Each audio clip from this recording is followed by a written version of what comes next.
How's it going, folks? Stephen Mullen here, doing another best ball draft for y'all. As everybody should know by now, I'm a best ball specific blogger for Big Dogs Fantasy. And it looks like we are in slot number 2 in this draft. So I will probably be going with Barkley or McCaffrey. Could consider Kamara here, but I'm not sure. Kind of hoping I just get McCaffrey because he's my number 1, but we'll see what happens. Draft might freeze here when this time clock goes up. That happens every now and then, so got my phone ready in case I have to make the first pick on that. I haven't gotten to take a lot of Kamara, so I might consider him if it's between him and Barkley. It's not. All right. So I have to reload this page. Just going to go ahead and take McCaffrey on my phone, and then we'll get back into the draft. Once it's reloaded, it should be fine.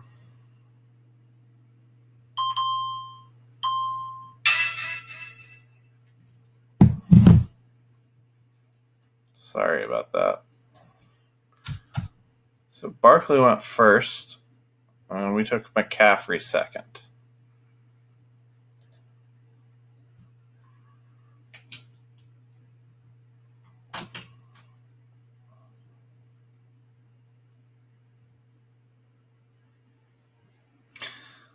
So, there's some preseason football tonight. I watched the first half of the Raiders and Cardinals game.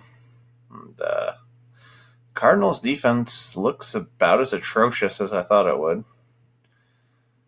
Could be good and bad for their offense in different ways, right? Like, more garbage time, more chances for Murray, especially with the rushing when defenses are kind of in prevent. Quarterbacks can go kind of nuts with their rushing, which, if they're losing big, defenses will be in that. So I can see a ton of garbage time. On the other hand, it's a little bit worrisome when you think about how teams are going to be able to ground and pound the Cardinals out of these games. I think their defense is really bad, and might be a really low time of possession for the Cardinals. So I'm not ready to get crazy and completely jump ship on the Cardinals because of one half of a preseason game. That would be pretty ridiculous. But some of the concerns I already had, I still have. I see the concerns have gotten around to other people too, as David Johnson just went from the surefire 5th pick to falling to 8th in this draft. So the only person that I guess has a significant rise on my draft board recently is Nick Chubb, who I've moved all the way up to my current RB4 because of the Zeke situation. I would still consider Zeke at 4 sometimes, but I'm also watching my ownership percentage on Zeke, and I'm trying to keep him hanging right out at 8%. That way I can move up or down quickly based on the new information that we get. So I tend to rely on the fact that I get information very quickly and I'm able to react to it quickly. So I just want to hang out at 8% because, that is one average share per one. Because every player on here will be owned on average 8.3% of the time by a team. How do you know that? There's 12 teams. There's 100% of the player being owned. Divide 100 by 12, you get 8.3%. That is on average how much a player will be owned by any given team. So when you're looking at your ownership percentages, if you own a player more than 8%, you are above the field. If you own them 16 to 17%, you're about 2 times the field. If you own them 24, 25%, you are about 3 times the field. And 32 to 36%, you are about 4 times the field. I will say tonight, as far as preseason goes, one thing worried me that I saw tonight that I legitimately thought was, more of a worry. Like the game and the situation with the Cardinals is a little bit worrisome, but not that worrisome. I'm interested now to keep an eye out for next week's game. But the situation tonight that did worry me was how much the Ravens played the other two tight ends that aren't Mark Andrews. It was right back to the same rotation as they had last year, which obviously like Andrews still did decent in, but we're going to get a really nice round 2 pick here. But yeah, that scared the shit out of me. Like, I have a lot of Mark Andrews, and I was super high on Mark Andrews. I'm not like jumping ship completely because of what I saw, but I'm now concerned. We're taking Damian Williams or Kerryon Johnson. Either one we'll be happy with. Yeah, pretty easy pick for us here. I don't think that there's really even any other considerations. Keenan Allen had an ankle sprain today, is supposed to be available for week 1, but he was kind of like, the tier he's in is like a tier where I like everybody very similarly. So I think that will mean I don't own much of him for the next bit. We're going to take Kerryon Johnson here. Let's start off with Christian McCaffrey and Kerryon Johnson. This is a fantastic start for us. So yeah, I don't really like have that strong of a feeling on Keenan Allen versus Adam Thielen versus T.Y. Hilton versus, Stephon Diggs and Amari Cooper. I am the possibility of having Amari Cooper having plantar fasciitis and my ownership percentage on him, he's going to be a fade for me for the time being. So you will not be seeing me take Amari Cooper in my next 2 drafts. Aaron Jones one, that's interesting. Kittle is also dealing with a small bother with a calf strain. Could go Thielen here. I'm actually just going to drop down and take Zach Ertz. I really like the way taking these tight ends lets you go 3 QBs. So the only times I really like to go 3 QBs, sometimes I go 3 QBs because of a few different situations, but I actually look to be 3 QBs whenever I can get a tier 1 tight end. And I feel like that gives you more options for stacking, right? Because you now have 3 QBs you can stack with instead of 2. And also gives you the option of waiting longer on a QB. Like I feel like having one of these tier 1 tight ends really gives you just like a whole bunch of options. So Ertz and Kittle for me are, virtual tie. And just the fact that Kittle's dealing with a small injury right now just makes me put Ertz ahead of Kittle. But, if I drafted Ertz 2 or 3 times in a row, I would probably take Kittle over Ertz the next time. Also, Goddard having like an injury that could keep him out a bit of the regular season. They're not really sure about that. So I think Ertz probably is just my tight end 2 at the moment, and Kittle is my tight end 3. The injury doesn't worry me enough to like drop him further than that, but when you're splitting hairs between Ertz and Kittle, it's enough to make me like Ertz more, coupled with the fact that Goddard's dealing with an injury. So like Ertz over Kittle currently. So in the description for this video, you're going to find a link to my very first article, which is about roster construction, and it's basically just like a basic look at best ball. Tells you information like, hey, you want 6 running backs, 7 wide receivers. That roster construction wins the highest win percentage. Tells you a little bit about stacking and stuff like that. So I'm going to have a link to that in the description here. So my next article is going to be an advanced look at stacking. And one of the things in that article I'm writing about is, when do I start thinking about stacking and what makes me think about stacking? And the answer to when I start thinking about stacking is literally when I see what draft position I have. So, if I'm in slots 1, 2, 3, I start thinking about stacks with Kittle for 49er stacks, starting up Philly stacks with Zach Ertz. So like right now, if I can get Wentz in round 8, I'm going to look to do that. I really, really like Wentz Ertz stacks too, because if I own Wentz, I want to own 3 QBs because of his injury history. And having Ertz gives me the tight end stability I need to carry through three QBs. It also lets me take shots on Josh Allen and Lamar Jackson, who I don't really like owning unless I'm going to own three QBs. So I really like those Wentz Ertz stacks for that reason. Definitely gives you a lot of options. Like, will we 100% get Ertz? Or, I mean, Wentz, don't know. We're not picking him before round 8, so he could go before our pick in round 8. Definitely a possibility. We're still not picking for a while here. So we have McCaffrey, Kerryon Johnson, and Ertz. Melvin Gordon, currently, I do not know if I would take even in round 4. I don't think he's coming in until week 10 when he has to be in to get his year of eligibility accrued. And if he comes in week 10, he's not even probably going to play week 10 because they have a week 12 bye. So he'll probably barely play at all week 10 or 11. And then they'll have their bye week 12 and they'll try to integrate him fully in week 13 and then on through the playoffs. So if that's what the situation is going to be with him, and I think it is, then I'm just not too interested in him at all, really. And season long, it's kind of cool that you can like snatch him late and then have him for that playoff run if all you got to do is make the playoffs, because that's not really that hard to do in your season long leagues. But in best ball, just taking like potentially 11 zeros,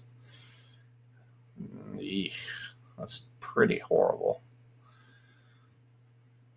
There is a point where I will take Melvin Gordon's, but I just don't think it's like probably not until round 6 or 7 at this point. Wow, Sony Michel around 4.5. Haven't seen that in a while.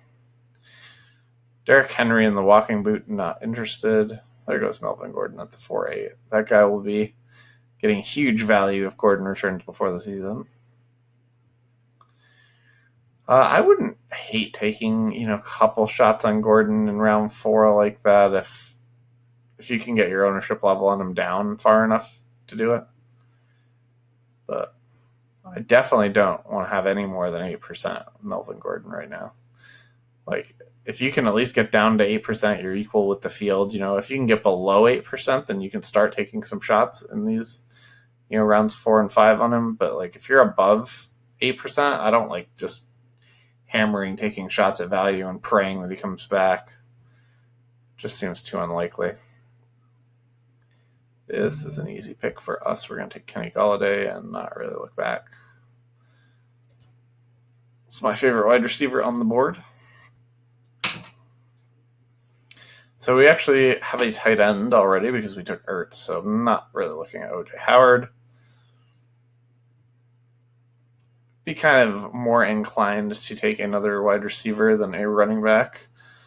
Like Mike Williams a lot. Calvin Ridley played today, and I've been fading him a bit because I've been concerned about that. So still going to take Mike Williams here. It's one of my favorite players for the season. If something, more develops with Keenan Allen's ankle, then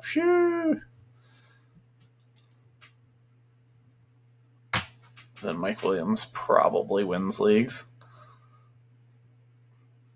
Also a member of my dynasty team, but my dynasty team is not planning on being competitive for a couple of years. So let's see if we got any interesting roster constructions. I have a person with a couple people with only one running back. I think that this is the Mahomes team. Man, I don't like to see this round 4 Mahomes when there's no Tyreek Hill or Kelsey. What did these people do to let that happen?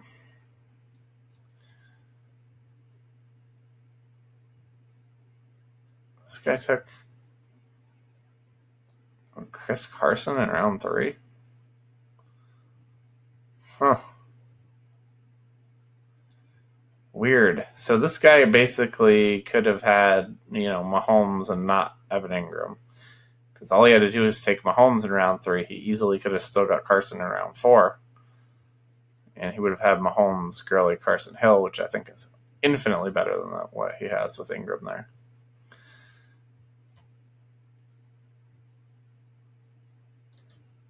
This is the guy who took Kelsey. He took Kelsey pretty early.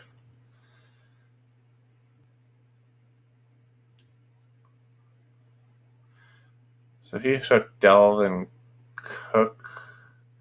Kelsey, Dalvin Cook, Stephon Diggs. Yeah, I would have rather seen this guy take Mahomes than Stephon Diggs here, too, because he has Kelsey. And just secure that Mahomes-Kelsey stack. It's like you get two monster advantages at those two positions if you do that stack.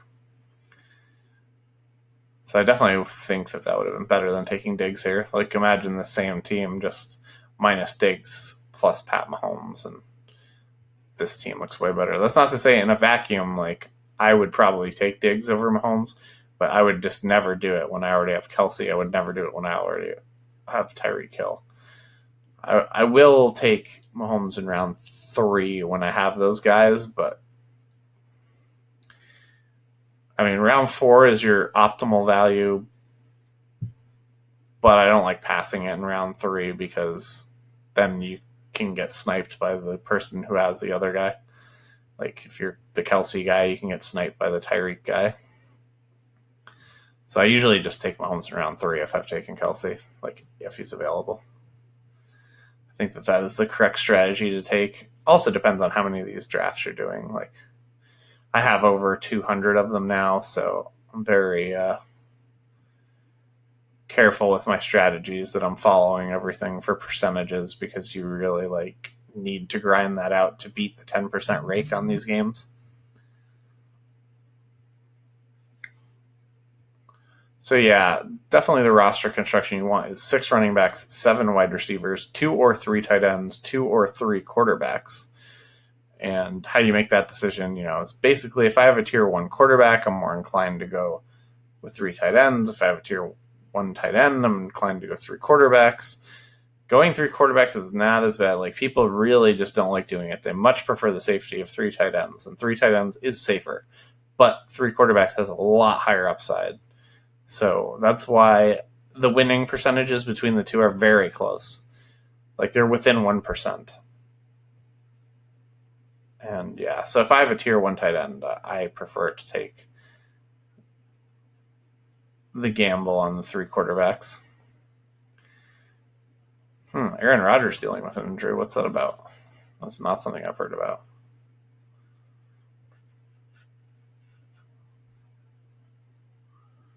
Back tightness. Doesn't sound too serious, but he's off the board anyway. So we don't really aren't looking to take Deshaun Watson for any specific reason. At the same time, if he's there when we pick at 6'11", it would be very hard to pass him. I like Kirk quite a bit. I would like to see him make it to us. I like Curtis Samuel a ton, but now he's actually getting other people actually like him now, which sucks. But he's my now most owned player at wide receiver is Curtis Samuel. I've been on him since the beginning of summer. I have some round 10s and round 9s, tons of round 9 Samuels from back at the beginning of summer. Wow, going into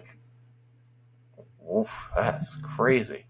So we're either taking Deshaun Watson or Christian Kirk here.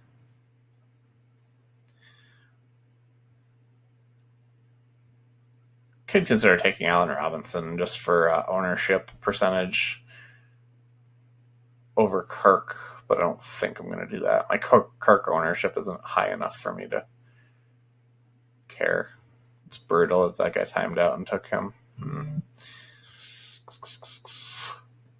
We're definitely not taking Andrew Luck.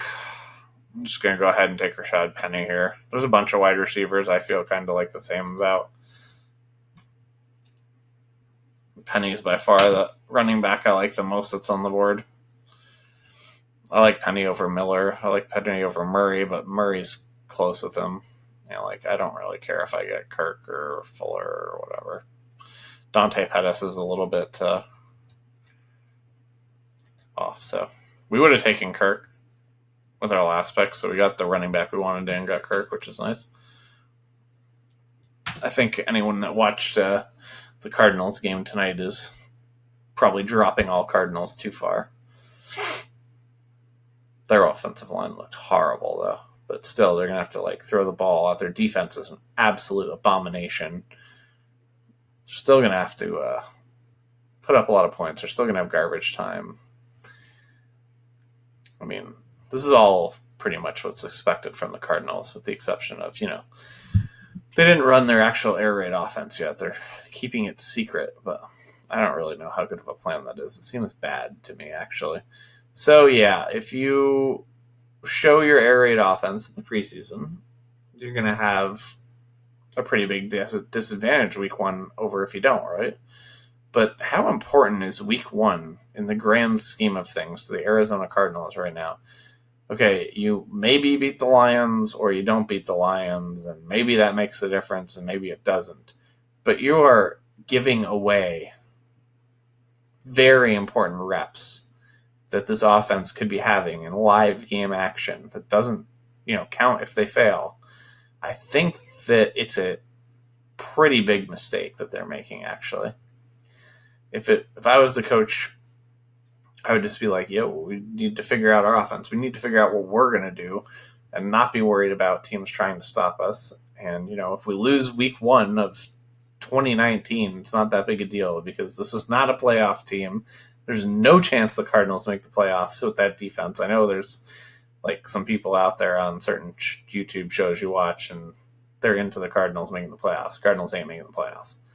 It is as close to as guarantee as I will give you. Their defense is absolutely horrible. Their offensive line is absolutely horrible. And their offense, it might do some stuff, but it ain't going to be enough to make up for both of those things happening. We saw the Eagles win a Super Bowl by having an incredible O-line and an incredible D-line, And they were able to do it without their starting quarterback, though Foles played pretty good. But, oh, God, what's up with Marvin Jones? A new undisclosed injury. Well, that doesn't give us very much information. It seems like just about everyone is hurt right now. So these best balls might just be all a bunch of people tying with 0 points because nobody's healthy. There goes Luck. I am 100% fade on Luck for the time being. I don't have a clue what's going on there. And how could I have a clue? Because the Colts don't have an effing clue what's going on there. They're like, oh, it's his ankle. Oh, no, maybe it's the front of his ankle. It's his bone in the back of his ankle. Oh, his calf tightness. Yeah, it's definitely not the Achilles. The fact that they've came out and said 7 different times it's definitely not the Achilles makes me wonder if it is the Achilles. Why do you keep telling us it's not the Achilles? We don't care if it's the Achilles. We just want to know the truth. Why do you keep telling us it's not that? And not telling us what it is. It's saying you don't know. If you really don't know, you need to get some new doctors.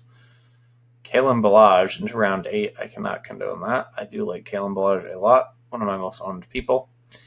Have him on my dynasty team as well, and I will not be picking him in round 8. The Miami Dolphins offense is not going to be good. They're not going to be winning much.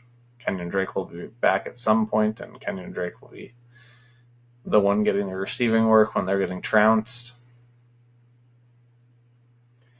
I do like Kalen Ballage. You want to talk Kalen Ballage round 10? All right, I get on board, but before round 10 is going to be a no for me. So we do have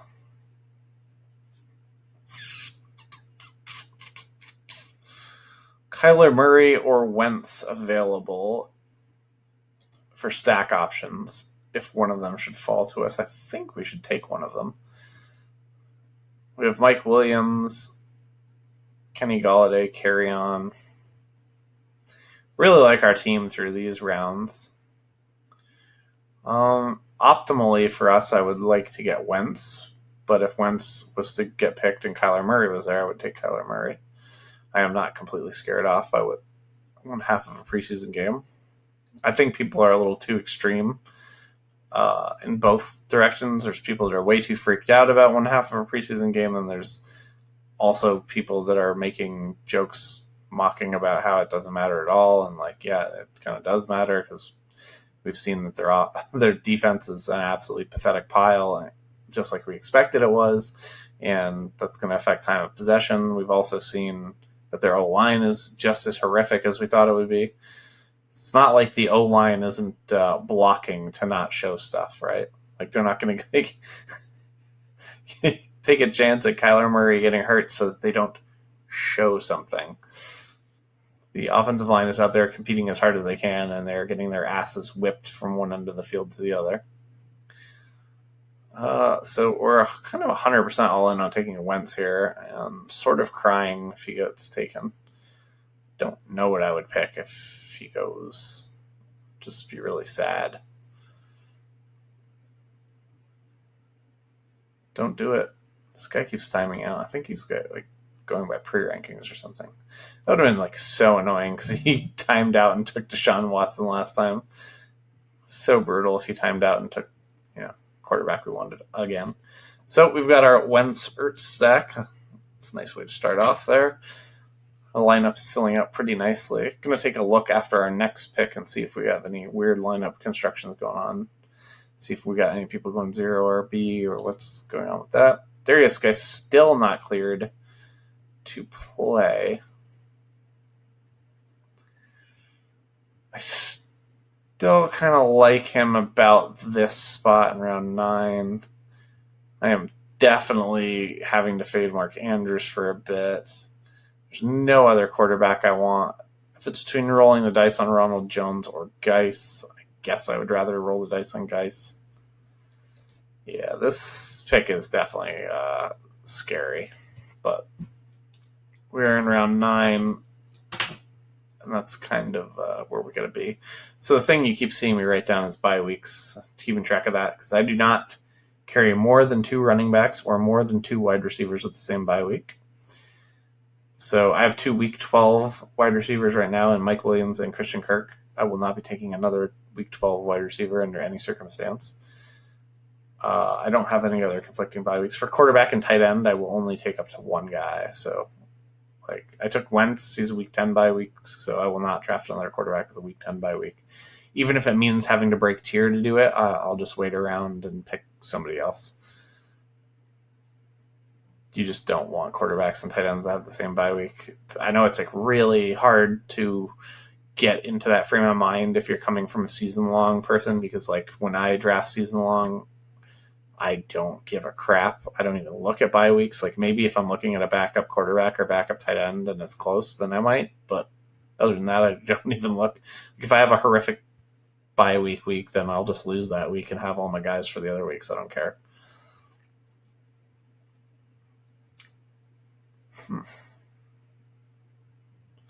Sterling Shepard sounds like he is coming back from his injuries.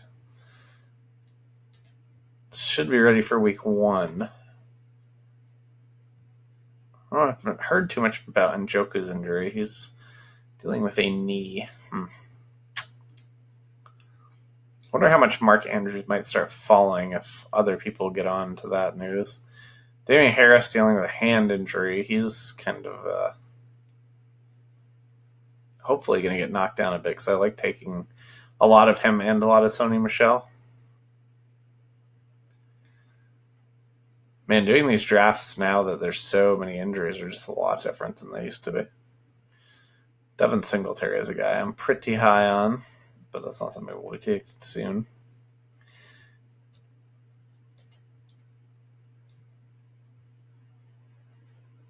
So yeah, pretty much as I was saying earlier, I start thinking about stacking the moment I see my draft spot. If I'm picking in spots 1, 2, 3, the main people I'm thinking about stacking are Kittle stacks, Ertz stacks, Keenan Allen stacks. So those teams, an actual a Wentz stack, a Jimmy G stack, a River stack. Then once I hit about spot 4 or 5, I start thinking about Mike Evans with Winston, And maybe being able to sneak Godwin in round 4. If not, definitely being able to sneak in O.J. Howard in late round 4, early round 5.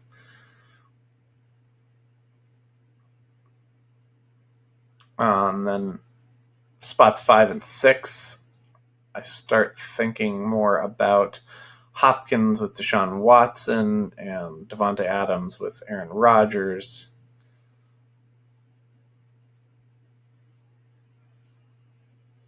So that's kind of the midpoint. And then, later in round 1, as soon as I hit Kelsey, which I don't like to take Kelsey before pick 9. Not that I don't think he's fine enough value before pick 9. I actually had to push him a spot back to pick 10 recently because my ownership's just getting too high on him. So any player that I pick in rounds 1, 2, or 3, the most I want to own of those people are 17%, which is 2 shares to the average 1. Because injuries hurt you so much more in the first 3 rounds if it's those type of players than they do later. So in round 1 through 3 players, my cap for ownership, I only do 12-team leagues, so keep that in mind. So you're going to have to adjust your thinking if you do 10-team leagues. But so I cap rounds 1 through 3 at 17%. If you're doing 10-team leagues, I'd cap it at 20%. So you'd still have 2 shares to the average team's 1.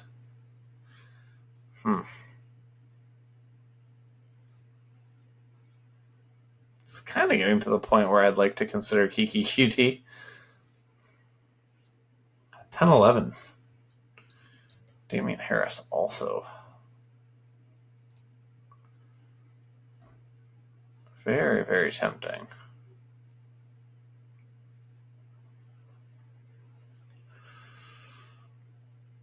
Rivers, we can still keep in mind stacking with Mike Williams. Stafford, because we have Galladay.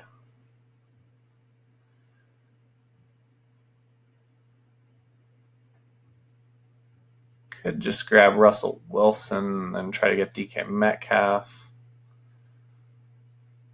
This will be a 3 QB team, so we can keep that in mind. We can gamble pretty hard on our quarterbacks and go for a Josh Allen or a Jamal or a Lamar Jackson. Those guys I really don't like owning unless I have 3 QBs. I think I kind of want to do that.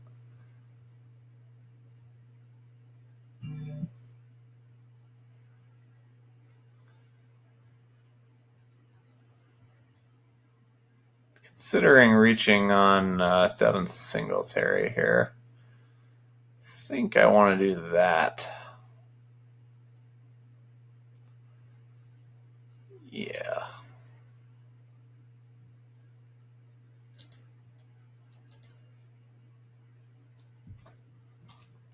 It's our 5th running back, so we only need to draft 1 more.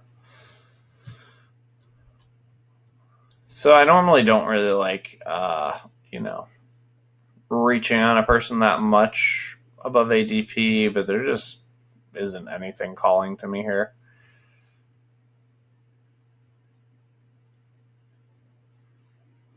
I think we can wait another round on quarterback. We also probably can get Justice Hill in the next round, which I have a lot of interest in. All right. Moncrief being healthy and probably being the number 2 in Pittsburgh. Gonna go ahead and take him. James Washington had a pretty decent showing in the first preseason game, but the fact that he was out there with, the deeper teams certainly signifies that Dante Moncrief is going to be the 2 in Pittsburgh. Or at least that is the current plan. As we know, the plans change quite a bit in the NFL. So, since we have Ertz, we're really going to only look to add 1 other tight end, which makes me really want to take Hawkinson around 13. He's a guy I'm pretty comfortable having as my 2nd tight end and 2 tight ends. You can almost always get him in round 13. That would set us up for the possibility of a round 14 grab of Matt Stafford and having Stafford, Galladay, and Hawkinson. So if Hawkinson's available in 13, he will be our pick there. Round 12, we will have a bit more of a hard decision. People I'm, have in my mind for round 12 are Justice Hill and Josh Allen. Oh, Justice Hill went already. Josh Allen has not gone.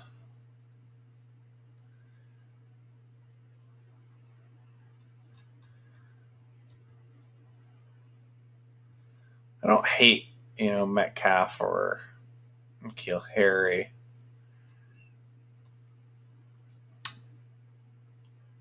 Man, Carlos Hyde's a guy.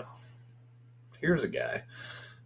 I don't know what to think of. Like, some people are like, yeah, he's the backup to own behind Damian Williams. Then you read some reports that are like, Carlos Hyde might not make this roster.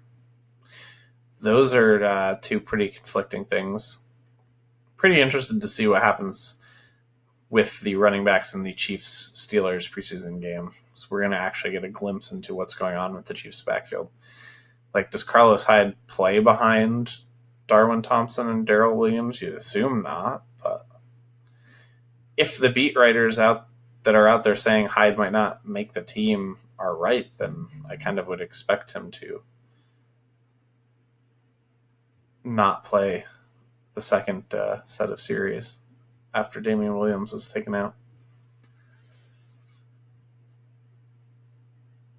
I really don't want to pass on Josh Allen with my next pick, not for N'Keal Harry or DK Metcalf. So I think that's who we're targeting, is to go Josh Allen, TJ Hawkinson, and then Matt Stafford if everything falls the way we want. Then I'd probably be looking to add a late running back, since we took 5 pretty early, and Singletary is our 5th, although Geis is our 4th. And Geis is a very dangerous. I feel pretty comfortable with Singletary. A lot of people would think he's pretty risky. I mean, it could take a while for him to take over the number 1 role in Buffalo. We don't know, but I think he's going to take it over.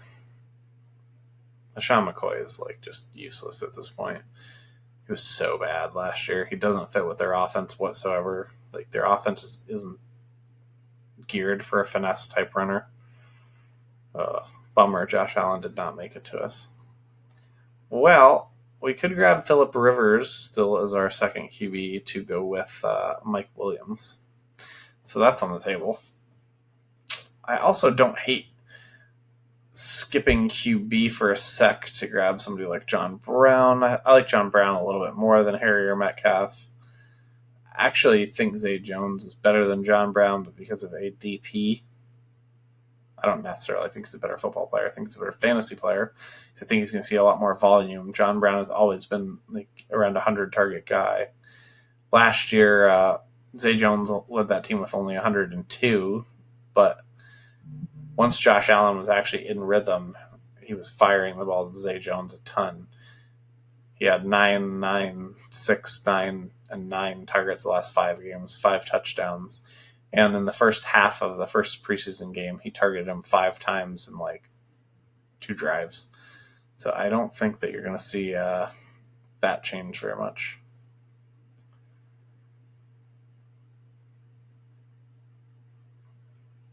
If all these wide receivers are still there that we like, then I might just take Rivers to get the Rivers Mike Williams stack. Rivers could still go before us. I like Trubisky, but I don't have anything that correlates with him, so I don't think he's an actual good NFL player, but I do think he's a good fantasy player. It'd be kind of crazy to get Dion Lewis this late, too. There's a ton of options I like at wide receiver and at running back still. I definitely want to pick one quarterback here, so if Rivers isn't taken with this pick, we're going to take Rivers, and then we'll figure out who to take between wide receivers and running backs after this. Oh, that's right. We're going to take Hawkinson with our next pick. Huh.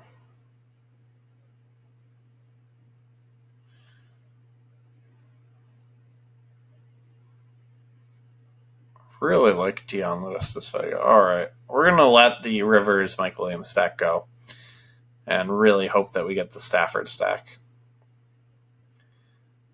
Also, we're going to hope that somebody doesn't like snake us on Hawkinson, or that I'm not an idiot and he got taken while I was blabbing away. Nope, he's still there. So we're just flat out letting the river stack go. That was assured when we took Dion Lewis there. I like taking Dion Lewis in round 11, so to get him almost the last pick around 12 wasn't something we can pass on. I'm not willing to pass Hawkinson to get the river stack. I'm not willing to risk it, I don't think. So we're going to forego the river stack and hope and pray we can get the Stafford stack with the round 14 pick. So we're going to go down, grab Hawkinson, and hope that we get Stafford to slip to us. So then we'll have Stafford, Golladay, and Hawkinson. So we'll take a look at our team quickly. Then we'll look if there's any weird teams out there. So we got Wentz is our only QB. We're definitely going to go 3 QBs, praying Stafford makes it to us in the next round. He might not. We don't need to take any more running backs, so we can get them out of there. Actually, not going to draft any more tight ends either. So we're only taking wide receivers and quarterbacks for the rest of this draft. So we have Wentz at quarterback. We've got McCaffrey, Kerryon Johnson, Rashad Penny, Darius Geis, Devin Singletary, Dion Lewis at running back.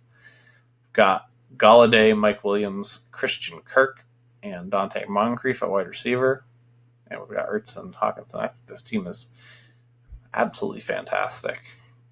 It's probably be an A team for me if I was to rate it. This guy already has 7 wide receivers, only has 3 running backs.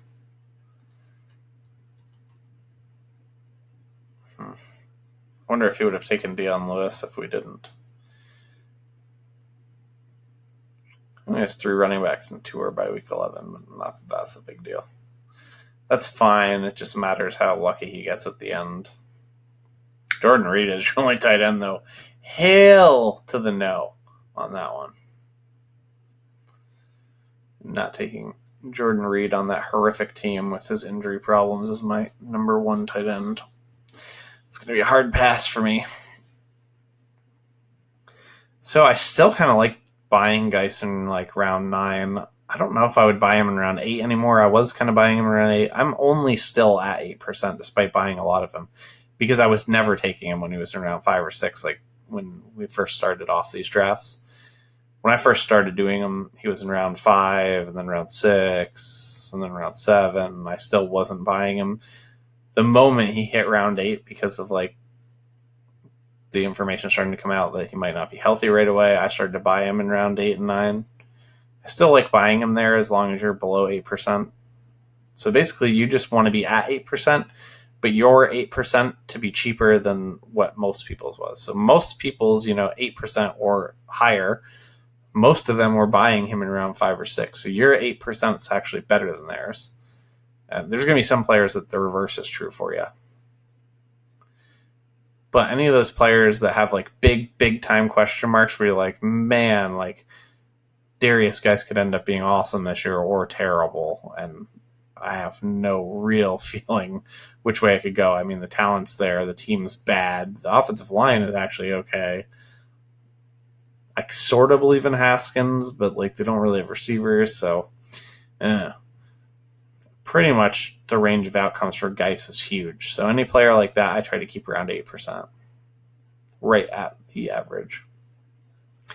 But yeah, if your 8% is cheaper than most, that's how you really make out in these things. Like I'm up to 8% Tyreek Hill now. I think I'm a little bit higher than 8%, but my 8%'s bad because I paid a lot more than what most people paid for their 8% on Tyreek Hill.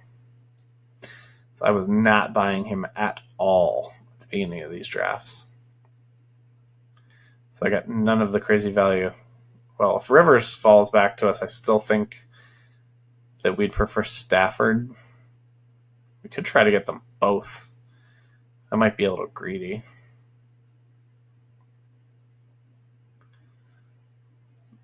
I don't really have a ton of interest in Josh Gordon. What the heck's up with Devontae Parker now? This dude's always hurt. isn't practicing Wednesday. Thanks for all the great information. Preston Williams seems to be tearing their camp up. Not sure if he's a guy I'd really be interested in grabbing in the last round of best ball yet, but it's approaching that. There goes Waller. I like Waller as a late tight end pick. Much prefer Waller if I'm going 3 tight ends, though. I think that he's got a pretty large range of outcomes. So we're either going to get our Rivers or Stafford. They can't take both of them, so that's nice.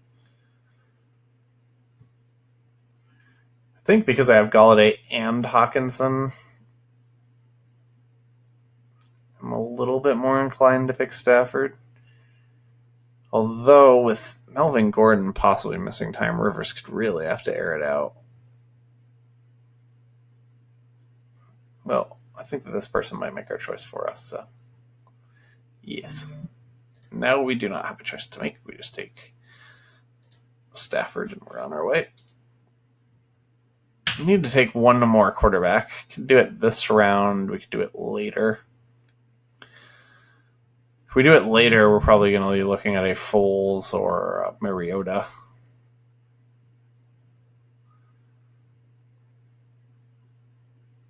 Can't take Brady because he has the same bye week as Wentz. Darnold's a guy I have pretty low ownership on. I wouldn't loathe getting another share of Darnold. Is there anything we can't pass a wide receiver? Nah, I've been taking a lot of Marquis Brown. I like Hamilton, but nah, we'll take Darnold. So our last 3 picks are all going to be wide receivers. Can't pick any wide receivers that are week 12. Anything brewing around here? We still have some people with 1 quarterback, so we're probably going to give them a bit of a hurting by taking Darnold in that round too.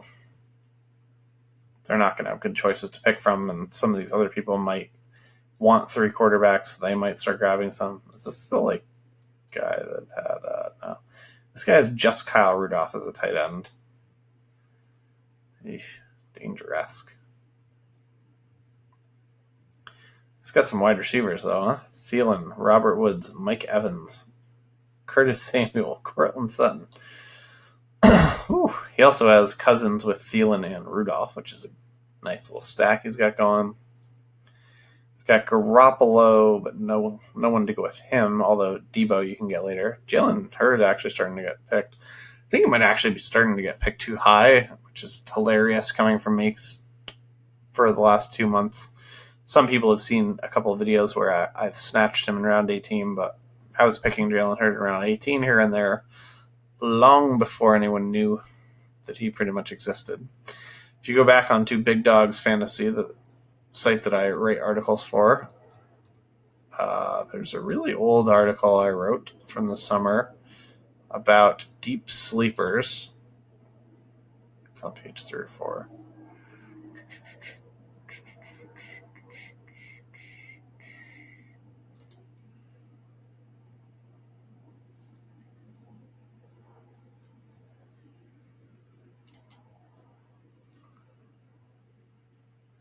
So here it is. So this is the 10 best ball deep sleepers I wrote June 17th. No, it says by Nick Arcolano, but it's actually me, Steve Mullen, as I put there. So you notice in this article I had Malcolm Brown because of what was going on with Gurley. I'm cooled off on that a bit. Armstead, this dude can't stay healthy. David Moore still looking good. Boykin looking like a good pick there. Waller was way back in round 18 then, which is amazing. And boom, there you see it. I actually had Jalen Hurd in my article way back when.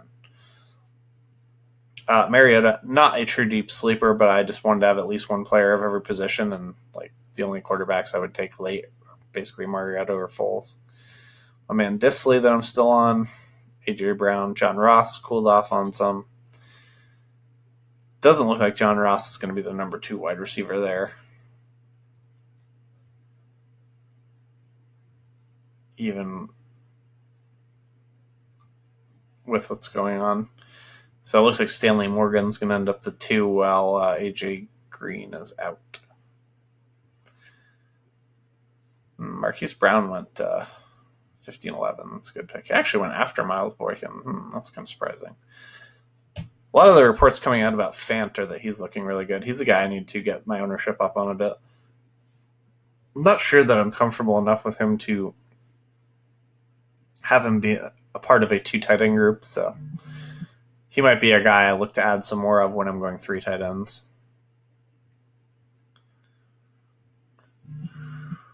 I wish that we had more info on the Devontae Parker injury. If he's there when we pick next, we'll be picking Zay Jones. Absolutely love him late in these best ball drafts, around 16, 17. There was a time when people were still on Bob Foster, despite the fact that Foster wasn't practicing with the ones, that you could take Zay Jones around 18, and he never went past me in round 18 back then.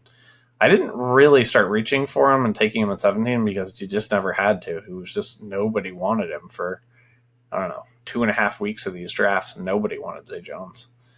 I took all of the Zay Jones. He's one of those guys I'm going to kind of look like a fool and die on the hill of this year because I think he's such an awesome value in these drafts late.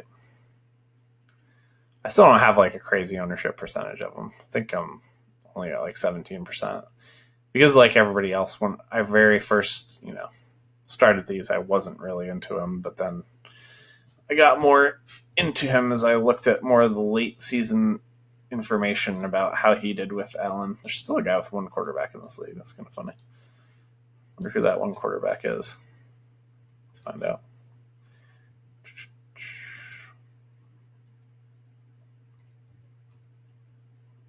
Just Jameis Winston.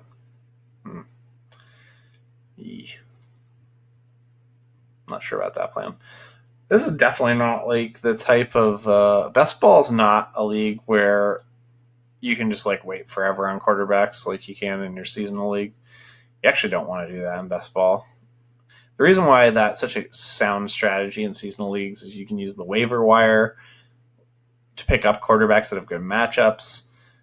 It's not hard to trade for quarterbacks, right? Because there's always 3 or 4 people in your league that draft a second quarterback, and then they value them very little because whoever their best quarterback is, they want to keep, and the other guy, they don't give that crap about that much, and they're willing to give them up in trades pretty easily.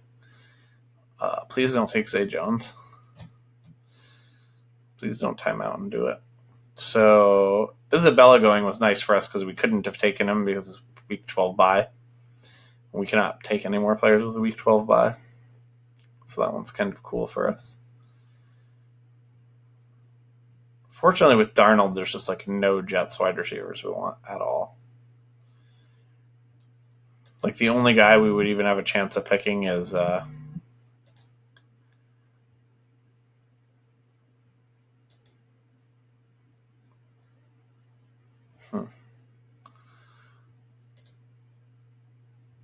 is Enunwa. I thought Enunwa had an injury too.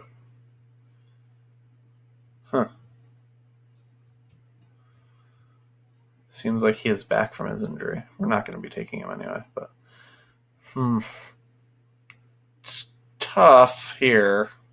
Don't really love any of the people at the top of this.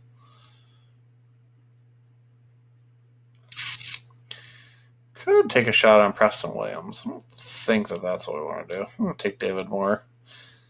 At least he's a pretty high upside guy. Preston Williams has had a really impressive preseason, but I'm going to have to see him do something in preseason game 3 where he actually plays with starters, and if that even happens, to be interested in him in a best ball.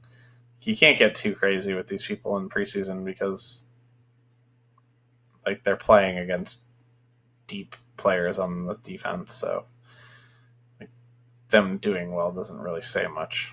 If they were doing bad, that would say a lot more. Rashard Higgins is a guy that's kind of interesting to me in these best ball drafts now. Wasn't much interested before, but Callaway has gotten in trouble again with drugs. I just think he's not going to make it in the league. He just can't do it. Callaway's, remember last year on Hard Knocks, he I'm assuming lied. I don't know the facts, but he said that the weed that was found in his car when the car stopped him was, somebody must have left it behind in my rental car. They don't clean them or something, buddy. Sure. And then he didn't even tell the team about the thing. They had to find out through the news. that he had been arrested in the first place. And now he's dealing with an injury on top of dealing with a drug suspension. I think that Callaway's time in the league is about to be over. The Browns are kind of one of those teams that hold on for dear life to their players and keep giving them chances. So maybe he's not done, but I'd like to think with the Browns getting a new coaching staff and regime that they're going to stop doing some of that nonsense. Actually put the hammer down on some of their players.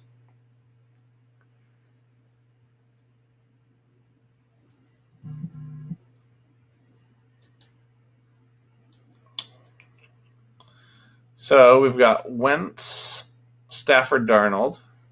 It's a pretty solid B for quarterbacks. Definitely not better than a B, but it's a nice B.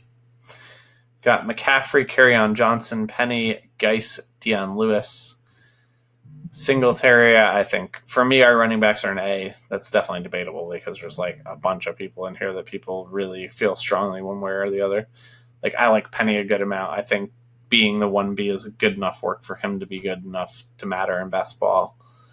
Love McCaffrey. Love Kerryon. Geis is so high risk, high reward. Singletary is a guy that I feel really comfortable with that some people would not feel comfortable with at all. And Dion Lewis is a guy I love in rounds 11 and 12.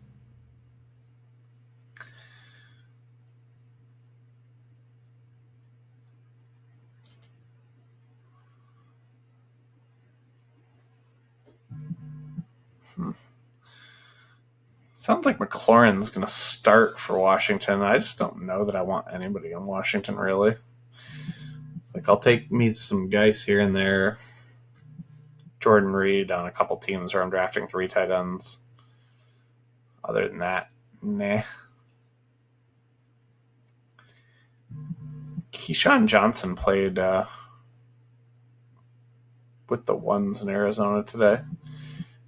But I won't be drafting him because it's a week 12 bye week. Trey Quinn is supposed to be out just for a week. I think if there's somebody on Washington worth taking, he's the guy.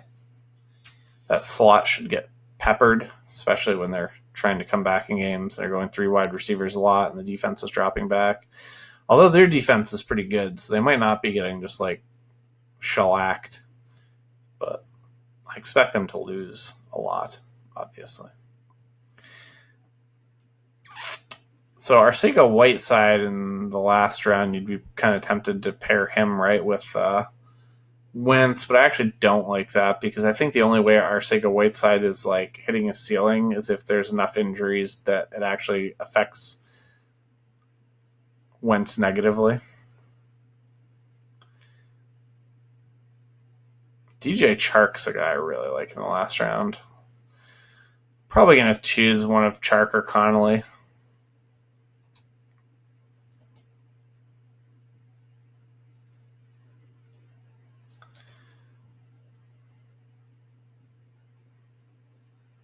They held Connolly out of the first preseason game, which kind of makes me think he has the leg up. I just don't think there's much upside here. I'd rather take a guy with more upside. I think Chark and Connolly both have a lot of upside, but I think one's going to be nearly worthless and one's going to be really good. I have more Chark, so I'm going to go Connolly with this pick.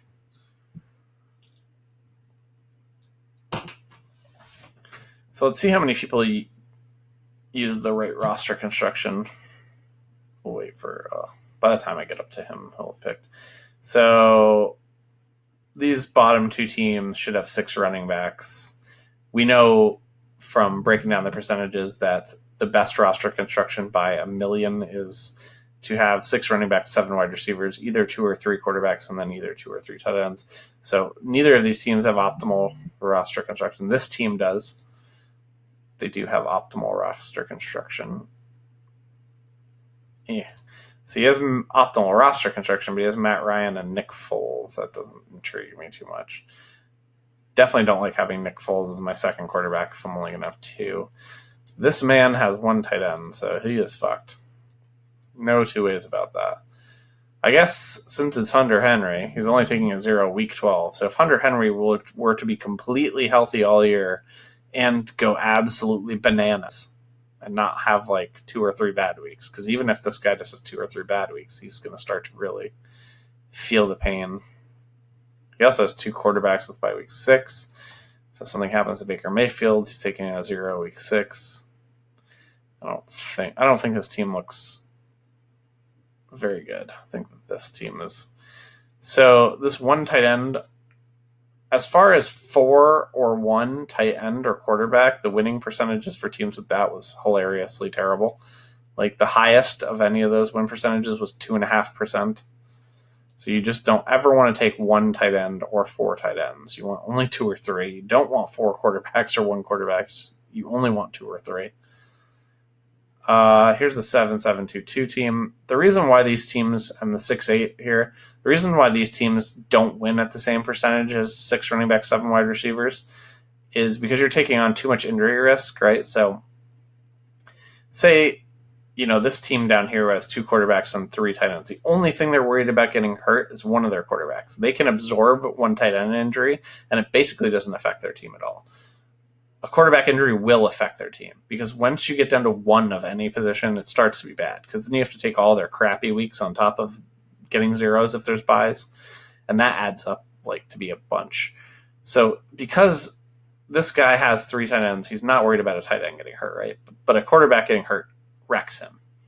Now these guys, even though they're deeper at the skill positions, like the running back, wide receivers, this guy's only worried about 2 people getting hurt. These guys are worried about 4 people getting hurt. So if any quarterback or tight end on their team gets hurt, it starts to super affect their team and their output.